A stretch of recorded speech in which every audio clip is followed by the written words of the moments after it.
most living creatures, the pigeon quickly associates the pressing of the lever and the reward. But when a timer releases a seed automatically every 20 seconds, the pigeon wonders, what did I do to deserve this?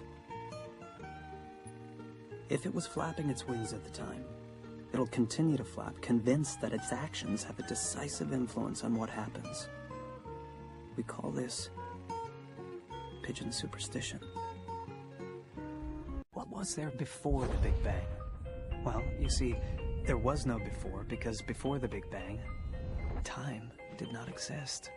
Time is a result of the expansion of the universe itself. But what'll happen when the universe has finished expanding and the movement is reversed?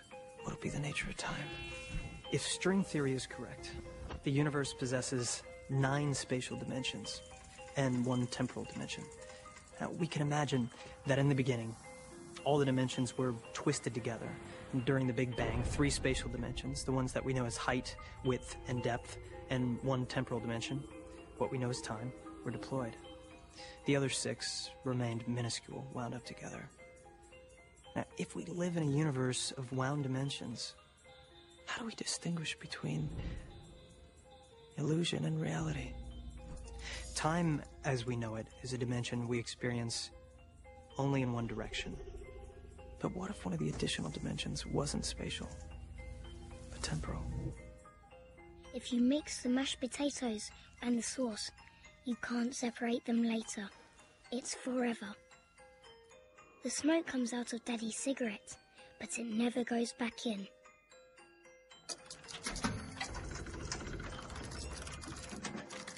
We cannot go back.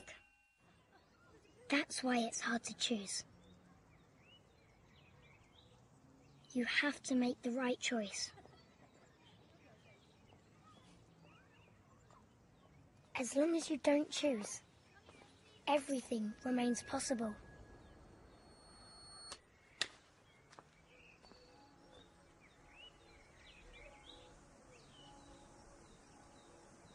Hello, Nemo. Hello, Anna. Hi, Nemo. Hello, Elise. Hello, Nemo. Hello, June. For as much as Anna and Nemo have consented together in holy wedlock, and have witness to say before God and his company, for as much as Elise and Nemo have consented together in holy wedlock, Jean and Nemo have joined themselves to each other. I pronounce that they be husband and wife together. Those whom God has joined together, let no one put asunder.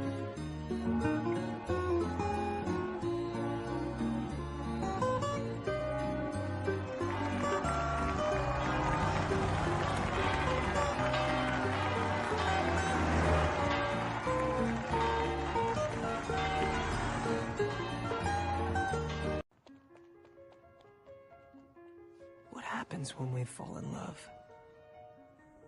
As a result of certain stimuli, the hypothalamus releases a powerful discharge of endorphins.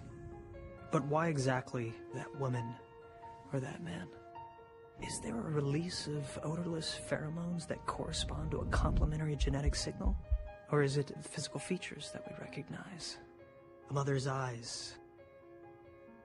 A smell that stimulates a happy memory? Is love part of a plan? A vast war plan between 2 modes of reproduction? Bacteria and viruses are asexual organisms.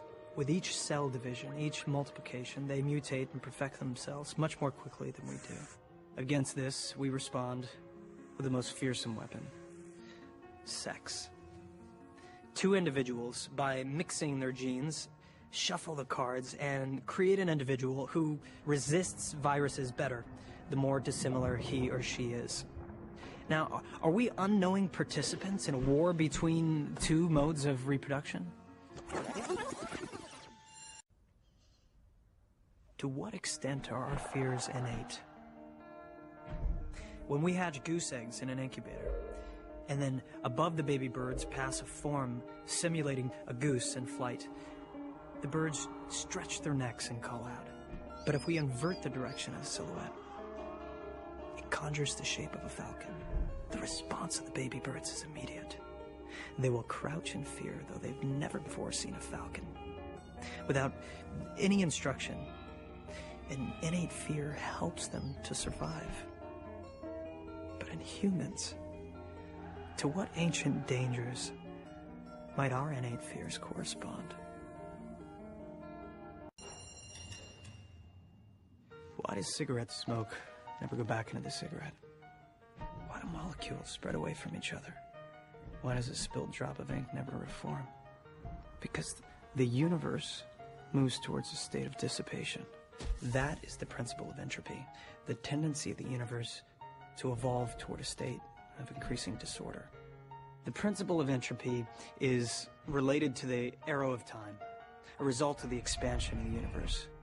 But what will happen when gravitational forces counterbalance the forces of expansion? Or if the energy of the quantum void proves too weak?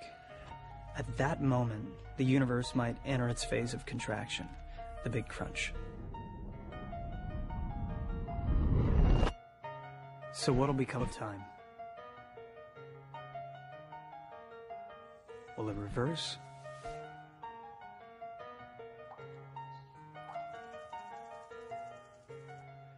No one knows the answer.